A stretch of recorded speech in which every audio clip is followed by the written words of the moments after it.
उसके mummy papa के देहांत के बाद उसके सगे ताऊ ने उसके साथ जो किया वह उसने कभी सोचा भी नहीं था। उन्होंने उसे नशीली दवा मिलाकर खाने में खिला दी और उसके बाद उन्होंने उसके साथ जो किया उससे उसका हर रिश्ते से विश्वास उठ गया। कोई इंसान अपनी ही सगी भतीजी के साथ ऐसा कैसे कर सकता है, यह उसने कभी नहीं सोचा था। उन्होंने उसकी इज्जत के साथ खेला था। ये कहानी रिया की है। उसकी उम्र 22 साल है। वो अपने माता पिता की एक लौती संतान थी। उसके पापा एक बिजनेसमैन थे। उनके घर में रुपए पैसे की कोई भी कमी नहीं थी। वो अभी स्कूल में ही पढ़ रही थी। उसका जीवन बहुत ही ऐशो आराम में बीत रहा था। लेकिन फिर एक दिन उसकी ज़िंदगी में ऐसा तूफान आया जिसने सब कुछ बर्बाद कर दिया। रिया के मम्मी पापा का एक एक्सीडेंट में देहांत हो गया। इस खबर ने उसे हिलाकर रख दिया था। वो इस बात पर विश्वास ही नहीं कर पा रही थी कि उसके माँ बाप उसे छोड़कर इस दुनिया से चले गए हैं। लेकिन यह गम उसे झेलना ही था। वो जब उस घर में बिल्कुल अकेली रह गई तो उसके ताऊ ताई ने उसे संभाला। वो यही सोच रही थी कि अगर वह उसकी ज़िंदगी में ना होते तो उसका पता नहीं क्या होता, क्योंकि अब उसे सिर्फ उनका ही सहारा था। वह लोग भी उसके साथ ही उसी घर में रहने लगे थे। धीरे धीरे दिन बीतने लगे और ताऊ ने उसके पापा का कारोबार संभाल लिया था। ताऊ जी ने अपने बेटे का एडमिशन वही कॉलेज में करवा दिया। उसे जब भी अपने मम्मी पापा की याद आती तो ताई उसे अपने प्यार से संभालती। सब कुछ धीरे धीरे ठीक हो रहा था।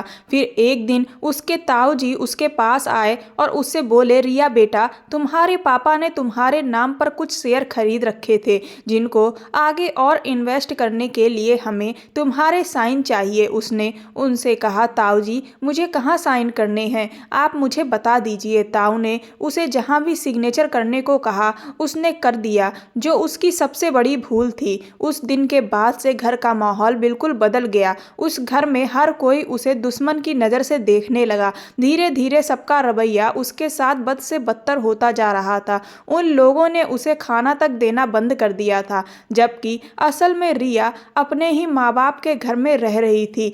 जब उसने इस चीज़ का विरोध किया तो उसे पता चला कि ताऊ ताई ने उसके घर, कारोबार और जो भी ज़मीन उसके पापा ने उसके नाम पर खरीदी थी वह सब अपने कब्जे में कर ली है।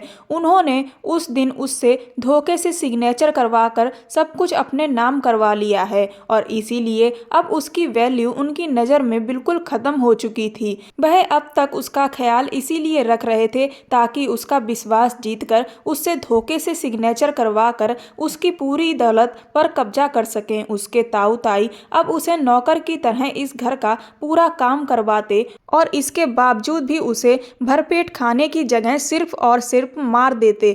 वो हर दिन रोती तड़पती, लेकिन किसी को भी उस पर तरस नहीं आता। एक दिन उसने ताऊ को ताई से कहते हुए सुना कि अब वह उसे रास्ते से हटा देंगे, क्योंकि उन्हें उससे जो कुछ चाहिए था वह सब मिल चुका है, तो उसकी ज़रूरत अब ख़त्म हो चुकी है। जब रिया ने यह सुना तो उसके पैरों तले जमीन निकल गई। उसी रात मौका पाकर वो घर से भाग गई, लेकिन इतनी रात को वो कहाँ जाए, किधर जाए, उसे समझ नहीं आ रहा था। उसके दिमाग ने काम करना बिल्कुल ही बंद कर दिया था। वो हड़बड़ी में इधर उधर दौड़ रही थी और इसी चक्कर में अचानक से उसकी टक्कर एक गाड़ी से हो गई और कुछ देर के लिए उसकी आंखों के सामने अंधेरा छा गया और वो बेहोश हो गई। जब उसे होश आया तो उसके हाथ पैर कांपने लगे, क्योंकि वो वापस अपने घर में आ चुकी थी। होश में आने पर उसे पता चला कि जिसकी गाड़ी से उसका एक्सीडेंट हो गया था वह लोग उसे जानते थे। उसे कुछ खास चोट नहीं लगी थी, इसीलिए वह उसे घर पर वापस ही छोड़ गए। उसके ताऊ ने उस दिन उसे बहुत पीटा और वह उसे धमकी देकर बोले कि बहुत शौक है ना तुझे भागने का, अब मैं तुझे ऐसा सबक सिखाता हूँ। जिसके बाद उसके ताऊ ने उसे ज़बरदस्ती खाना खिलाया। वो जितनी बार इनकार करती वह उतनी बार उसका मुंह कस के पकड़कर खाने को मुंह में ठूस देते। थोड़ी ही देर बाद उसे बेहोशी आने लगी। जब उसे होश आया तो उसने खुद को एक छोटे से कमरे में बंद पाया। वो उठते ही हड़बड़ा कर उस कमरे का दरवाज़ा पीटने लगी, लेकिन ऐसा लग रहा था कि जैसे वहाँ उसकी कोई सुनने वाला ही नहीं था। वो सोचने लगी कि आखिर ये मैं कहाँ पर आ गई हूँ। तभी कुछ देर के बाद उस कमरे का दरवाज़ा खुला तो सामने से एक औरत आई जिसने अपना नाम सीमा बताया। वो उसके आगे बहुत रोई, गिड़गिड़ाई। उसने उससे पूछा कि यह कौन सी जगह है और मुझे यहाँ कौन लेकर आया है, मैं यहाँ से जाना चाहती हूँ। तो वह हंसने लगी और बोली, देख लड़की, यहाँ एक बार जो आ जाता है ना, वह फिर दोबारा कभी बाहर नहीं जाता। और तुझे अगर यह नहीं पता कि कौन तुझे यहाँ लेकर आया है, तो तेरी जानकारी के लिए बता दूं कि तुझे तेरे ही ताऊ यहाँ बेचकर चले गए हैं। उसके मुंह से निकला हुआ शब्द बेचकर रिया के कानों पर बिजली की तरह गिरा। उसे बेच दिया गया है, यह सुनकर वो धम्म से जमीन पर बैठ गई। उसने कभी सपने में भी नहीं सोचा था कि ताऊ उसे बेहोश करके उसके साथ इतनी गिरी हुई हरकत करेंगे। उन्होंने तो रिश्तों की भी लाज नहीं रखी, बल्कि वह इतना गिर गए कि हर रिश्ते की मर्यादा को तोड़कर उन्होंने उसकी इज्जत को तार तार कर दिया था। वह उसके साथ ऐसा खेल खेलेंगे, यह वो कभी सपने में भी नहीं सोच सकती थी। उस औरत ने कहा कि तेरे ताऊ को तेरे बदले में बहुत मोटी रकम मिली है। अब यही तेरा घर है, इसीलिए बिना नाटक किए चुपचाप यहाँ के तौर तरीके सीख ले और जैसा कहा जाए वैसा कर, तो तू भी खुश रहेगी और हम भी। जब उसने सीमा से एक बार फिर हाथ जोड़कर विनती की कि मुझे जाने दो, तो वह कहने लगी कि देख लड़की, क्या तेरा अब वाकई में कोई घर बचा है, बता। उसने सिर हिलाते हुए इनकार कर दिया। तो वह कहने लगी, तो फिर बता कहाँ जाएगी। यहाँ से अगर बाहर निकलेगी तो ऐसे ऐसे दरिंदे मिलेंगे जो तेरा वह हाल करेंगे जो तूने सपने में भी नहीं सोचा होगा। इसीलिए तेरी सलामती इसी में है कि अब तू इसी जगह को अपना घर मान ले। रिया एक बार फिर से अपने माँ बाप को याद करके फूट फूट कर रोने लगी। तो सीमा ताई ने उसे अपने सीने से लगा लिया। उस वक्त उस औरत ने जो प्यार उसे दिखाया, उससे उसे बहुत तसल्ली मिली और उसने चुपचाप इस सब को अपनी किस्मत मानकर स्वीकार कर लिया। अचानक से उसकी आंख खुली, तब उसे एहसास हुआ कि वो अपनी बीती हुई जिंदगी को सपने में देख रही थी। अब तो उसके साथ हुए इस हादसे को कुछ साल भी बीत चुके हैं, लेकिन यह वह जख्म है जो कभी नहीं भरेगा। उसे कमरे में घुटन सी महसूस होने लगी, तो वो बाहर निकल गई। बाहर का नज़ारा देखा तो सोचने लगी, मुंबई शहर की यह आखिरी गली शाम होते ही रंगीन होने लगती है। दिन में ये किसी वीराना बस्ती से कम नहीं दिखती, पर शाम होते ही किसी दुल्हन के जैसी नज़र आने लगती है। यह शहर की सबसे बदनाम गली थी, जहाँ शरीफ लोग बस रात के अंधेरे में आया करते थे। आज उसका मन अपने अतीत की याद में एक बार फिर उदास हो गया था। वो नीचे आते जाते लोगों को देख रही थी और सोच रही थी कि कैसे कुछ ही सालों में उसकी पूरी जिंदगी बदल गई है। यह सोचते सोचते उसने एक सिगरेट जलाई और उसका कस भरकर धुएं को हवा में आज़ाद करने लगी। ऐसा नहीं है कि उसने इस गंदगी से भागने की कोशिश नहीं की, लेकिन भागने के बदले में उसे हर बार सिर्फ पिटाई नसीब हुई, वह भी ऐसी कि 2-3 दिन तक होश ही नहीं रहता था। इस कोठे पर एक बार जो आ जाता, उसका वापस जाना नामुमकिन था। उसके अलावा भी यहाँ ना जाने कितनी और लड़कियाँ थीं जो इस धंधे में थीं, कुछ मजबूरी के कारण तो कुछ अपनी मर्जी से इस जगह पर थीं। पहले तो सभी यहाँ से भागने की कोशिश करती, लेकिन बाद में इसी सब को अपनी किस्मत समझकर स्वीकार कर लेती, जैसे कि रिया ने कर लिया था। सीमा ताई सब लड़कियों को खरीदने और बेचने का काम करती थी। उसकी मर्जी के बिना यहाँ का एक पत्ता तक नहीं हिलता था। पुलिस भी सीमा ताई से खौफ खाती थी, लेकिन न जाने क्यों पर रिया को सीमा ताई से थोड़ा लगाव था। शायद इसकी वजह यह थी कि यहाँ आने के बाद वही पहली इंसान थी जिसने उसके आंसू पोंछे थे। अभी वो यह सब सोच ही रही थी कि तभी उसके कंधे पर किसी का हाथ पड़ा और वो अचानक से अपने ख्यालों से बाहर निकल आई। पलटकर देखा तो सामने एक बड़ा ही हैंडसम नौजवान लड़का खड़ा था। उसने उसे अपनी आंखों के इशारे से कमरे में चलने को कहा। उसने सिगरेट फेंकी और उसके साथ चली गई। पूरी रात वह जो करने आया था उसके साथ वह सब करता रहा। सुबह होते ही उसने खुश होकर उसे ढेर सारे पैसे दिए। रिया ने उसमें से जो उसकी फीस बनती थी उतने पैसे लिए और बाकी के उसे वापस कर दिए। तो वह कहने लगा, अरे रख लो, यह सब तुम्हारे लिए ही है। उसने कहा कि बेफिजूल का पैसा खाने की मेरी आदत नहीं है, जितना मेरे काम के पैसे बनते हैं उतने मैंने ले लिए हैं। उसकी बात सुनकर उसने रिया का नाम पूछा। रिया ने कहा, नाम जानकर क्या करोगे? तो वह कहने लगा, इतनी खुददार लड़की मैंने पहले कभी नहीं देखी, इसीलिए पूछ रहा हूँ। उसने कहा, जैसा मेरा धंधा है उसमें नाम वाम जानने की ज़रूरत नहीं पड़ती, बस आओ अपना काम करो और निकल जाओ। उसे उसकी बातें बड़ी ही अजीब लग रही थी और उसका मिजाज बहुत ही रूखा लग रहा था, इसीलिए कहने लगा, बड़ी ही बेपरवाह लड़की हो तुम। फिर वो चला गया। अभी कुछ दिन गुजरे ही थे कि एक शाम फिर से वह उसकी गली में आया। उसका नाम रोहित था और वह एक कंपनी में मैनेजर था। रिया उसे ऊपर खिड़की से खड़े होकर देख रही थी और वो नीचे सारी लड़कियों को देख रहा था। लड़कियों ने उसे पूरी तरह से घेर लिया था, हर कोई उसकी मेहमान नवाजी करने को तैयार थी। तभी सीमा ताई ने सबको दूर करते हुए कहा, अरे लड़कियों हटो, और रोहित की तरफ देखते हुए बोली, कौन सी लड़की चाहिए? जिस पर उंगली रखोगे वही तुम्हारी हो जाएगी। तो रोहित बोला, वह कहाँ है? यह सुनकर सीमा ताई बोली, अरे कौन वह? रोहित बोला, कल जो मेरे साथ थी। तो सीमा ताई कहने लगी, नाम पता है उसका? तो वह कहने लगा कि उसने नाम नहीं बताया। रिया यह सब ऊपर खड़े खड़े सुन रही थी। फिर वो नीचे चली गई। उसके नीचे पहुंचते ही उसने अपनी उंगली रिया की तरफ कर दी तो वहां खड़ी सब लड़कियां उसकी तरफ देखकर मुंह बनाकर चली गईं। उनमें से एक दो कह रही थीं, पता नहीं इसको रिया में क्या दिख गया है। वो रोहित को लेकर अंदर कमरे में चली गई, लेकिन उसने तो उसके साथ कुछ भी नहीं किया। वह चुपचाप बैठा उसे देखता रहा। रिया ने उससे कहा, ऐसे क्या देख रहे हो? जिस काम के लिए आए हो करो और निकलो। फिर वो उस काम के लिए खुद को तैयार करने लगी। तो रोहित कहने लगा,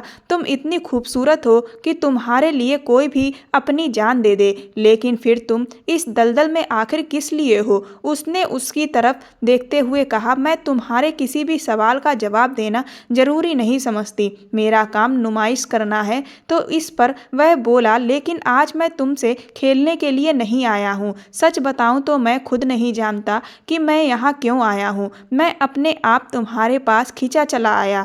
मैं तुम्हारे बारे में बहुत कुछ जानना चाहता हूँ। यह कहते हुए रोहित बिस्तर पर लेट गया। उसकी बातें सुनकर रिया ने उससे कहा, आप जैसे लोगों के लिए ऐसी लड़कियाँ सिर्फ एक रात की मेहमान होती हैं, पर दिन में आप जैसे बड़े लोग हमें पहचानते तक नहीं। उसकी बात सुनकर रोहित कहने लगा, तुम्हारी बातें कड़वी हैं लेकिन सच हैं। उसके बाद उसने एक सिगरेट अपने लिए जलाई और दूसरी रिया के लिए जलाकर उसकी तरफ बढ़ा दी। वो दोनों साथ में सिगरेट पी रहे थे। रोहित कुछ देर उसके पास बैठा रहा और उससे तरह तरह के सवाल करता रहा, लेकिन उसने उसकी हर बात का जवाब घुमा फिरा कर ही दिया। उसके बाद रोहित ने अपनी जेब से कुछ रुपए निकाले और उसकी तरफ बढ़ा दिए। रिया ने कहा, जब आपने कुछ किया ही नहीं तो फिर आखिर पैसे किस बात के? रोहित वह पैसे अपनी जेब में रख कर वहाँ से चला गया और वो बुत बनी खड़ी उसे देखती रही। इतने सालों में उसके साथ ये पहली बार हुआ था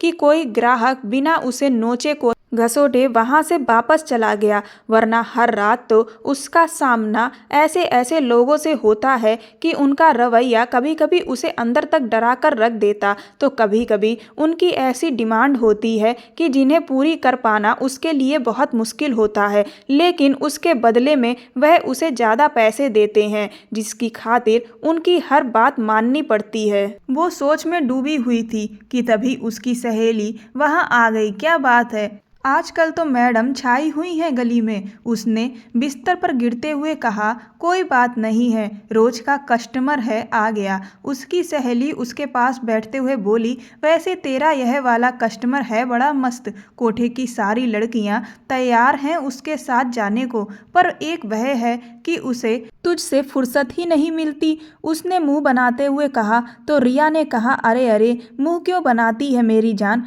कस्टमर है कौन सा मेरा आशिक है जो तुम लोग इतना जल रहे हो। फिर कुछ देर इधर उधर की बातें होती रहीं और वो बाहर चली गई। अब रोहित हर शाम उसके पास आने लगा। उसे भी उसके रोज आने की आदत हो चुकी थी। कभी वह उसके लिए कीमती सामान लेकर आता तो कभी कोई ज्वेलरी। वो उसे हर बार मना करती, लेकिन जब वह बहुत मिन्नतें करने लगता तो रिया उसका लाया हुआ गिफ्ट रख लेती।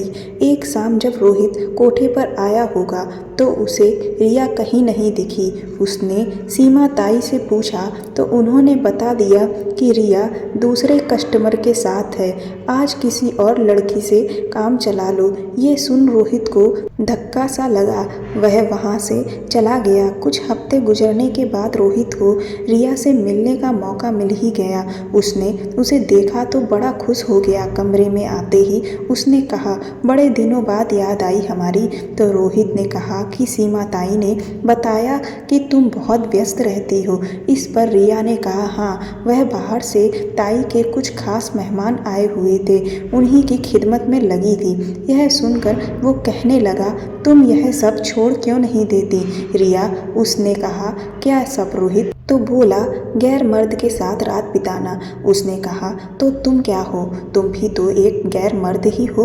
उसकी बात सुनकर उसके चेहरे पर दर्द उतर आया। वह बोला, क्या हमारा कोई रिश्ता नहीं है? रिया ने कहा, एक वैश्या का एक शरीफ इंसान से क्या रिश्ता हो सकता है? तुम ही बता दो। और अगर कोई रिश्ता होगा तो उसे शराफत की दुनिया के आप जैसे लोग नाजायज रिश्ता कहते हैं, जिनका सच अंधेरी रातों की रंगीनियों में छुपा हुआ है।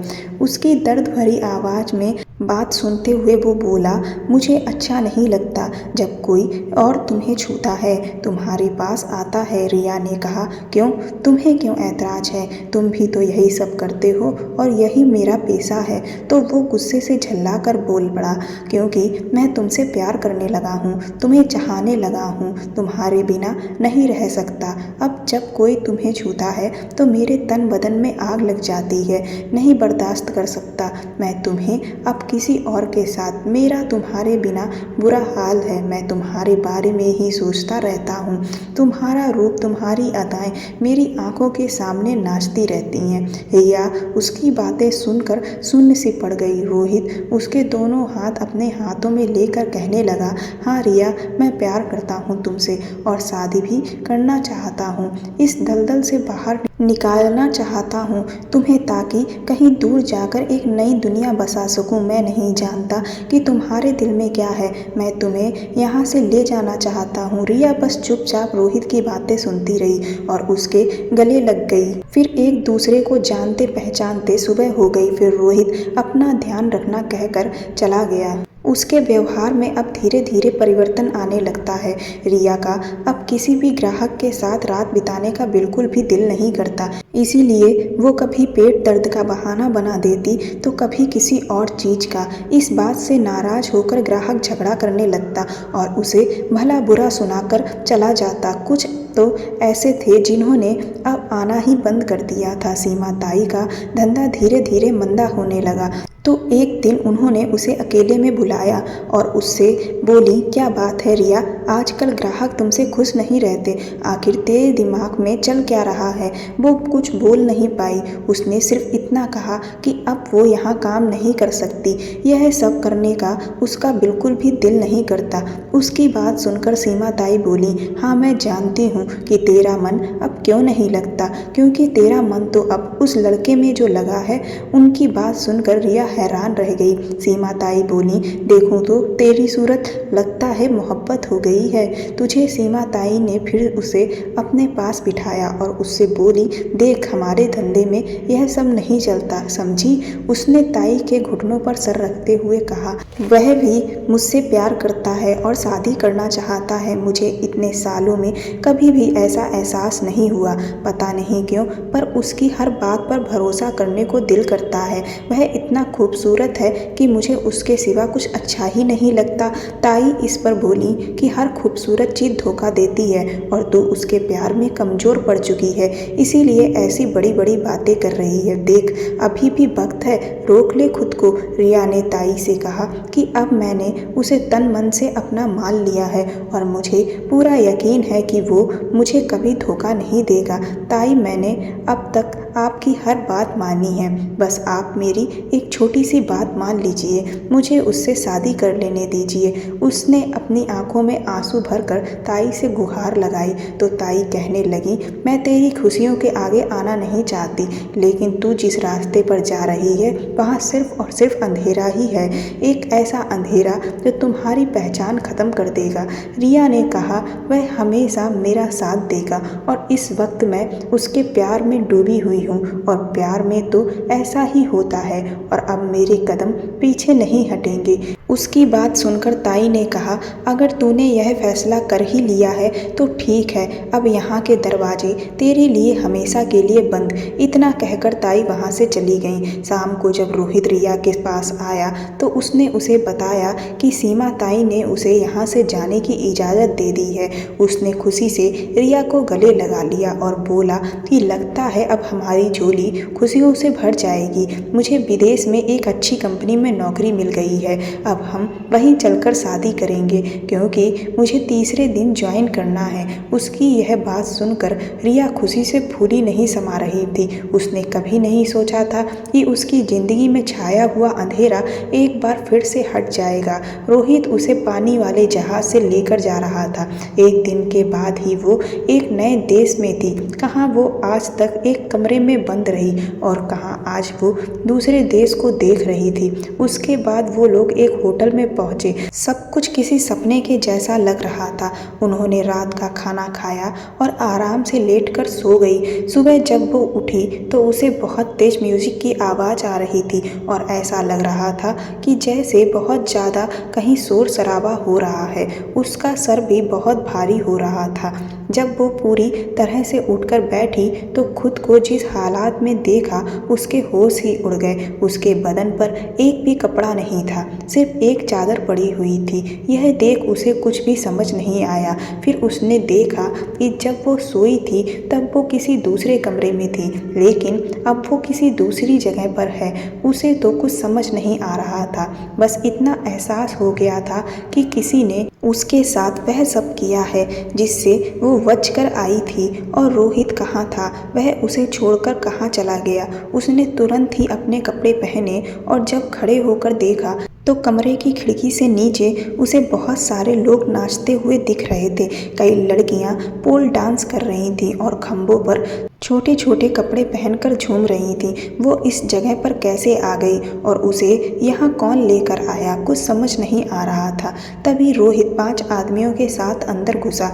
रिया ने उसे देखते ही सवाल किया कि तुम मुझे यहाँ कहाँ ले आए, रोहित, और यह लोग कौन हैं? तो वह सब ठहाका लगाकर हंसने लगे। रोहित उससे बोला, देखो रिया, अब तुम्हें इन सबको खुश करना है क्योंकि तुम इन्हें जितना खुश करोगी उतना ही पैसा मुझे मिलेगा। रिया ने कहा, तुमने तो कहा था कि तुम मुझसे शादी करोगे। तो वह हंसने लगा और बोला, शादी और तुमसे? वेश्याओं की कभी शादी नहीं होती, उनकी तो बस हर रात सुहाग रात होती है, वह भी नए नए लोगों के साथ, समझी?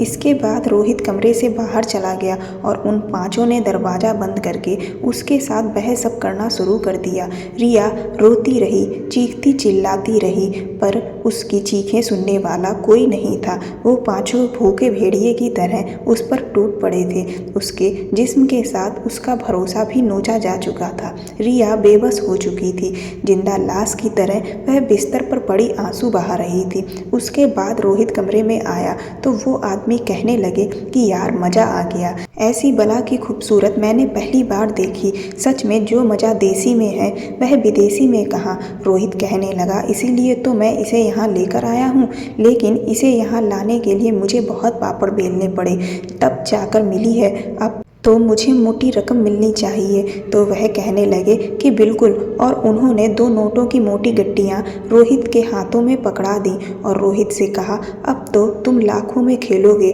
यह कहकर वह पांचों कमरे से बाहर चले गए और रोहित उन नोटों की गड्डियों को सूंघने लगा। फिर रिया से बोला, मुझे पहली बार देखते ही समझ आ गया था कि मेरे अमीर बनने की ख्वाहिश बस तुमसे ही पूरी हो सकती है, इसीलिए मैंने अपना जाल फैलाया और तुम फंस गई। देख, अब ज़्यादा नाटक मत कर, वहाँ भी तो यही सब करती थी, यहाँ भी कर, तुझे भी तेरा हिस्सा दे दिया करूँगा। रिया लड़खड़ाती हुई खड़ी हुई और रोहित से कहा, तुमने मुझे धोखा दिया है। तो कहने लगा, पैसे के लिए ही तो तुम ये सब पहले करती थी, अगर आज कर लिया तो क्या हो गया। और कह रहा हूँ ना कि तुझे भी तेरे हिस्से के पैसे दे दूँगा। देख, ऐसे तेरी भी लाइफ बन जाएगी और मेरी भी। रिया ने कहा, मुझे तुमसे शादी करनी थी। तो वह ठहाका मारकर हंसते हुए कमरे में लगी शीशे की खिड़की के पास जाकर उससे बोला, नीचे देख, हम कितनी ऊंचाई पर खड़े हैं, मुझे इससे भी और ऊंचाई पर जाना है, इसीलिए यह फालतू के ड्रामे बंद कर। रिया ने कहा, रोहित, मैं तुम्हारे साथ अपनी ज़िंदगी जीना चाहती थी। तो रोहित बोला, तो जी तो रही है ज़िंदगी, मैं भी यहीं पर रहूँगा, बस जैसा कहता जाऊँ वैसा करती जा। रिया धीरे धीरे चलकर रोहित के पास जाकर खड़ी हुई और उसने धीरे से उसके कान में कहा, ऐसी ज़िंदगी मुझे नहीं जीनी थी। मुझे अफसोस रहेगा कि मैंने तुमसे प्यार किया, तुझ पर भरोसा किया, तेरे साथ एक खुशहाल ज़िंदगी जीनी चाहिए, लेकिन कोई बात नहीं, मैं तेरे साथ जी ना सकी पर मर तो सकती हूँ। उसके बाद उसने रोहित को कस के पकड़कर उस कांच की तरफ धकेला और वह शीशा टूट गया। वो और रोहित कई मंजिल की उस इमारत से नीचे जा गिरे और उनकी कहानी खत्म हो गई। दोस्तों, किसी की भावनाओं के साथ अपने स्वार्थ के लिए खेलना उचित नहीं है। अच्छी ज़िंदगी हर कोई जीना चाहता है और ये सबका अधिकार है। किसी की मजबूरी का फ़ायदा ना उठाएं। आपको कहानी पसंद आई हो तो मेरे चैनल को सब्सक्राइब कर दें। धन्यवाद।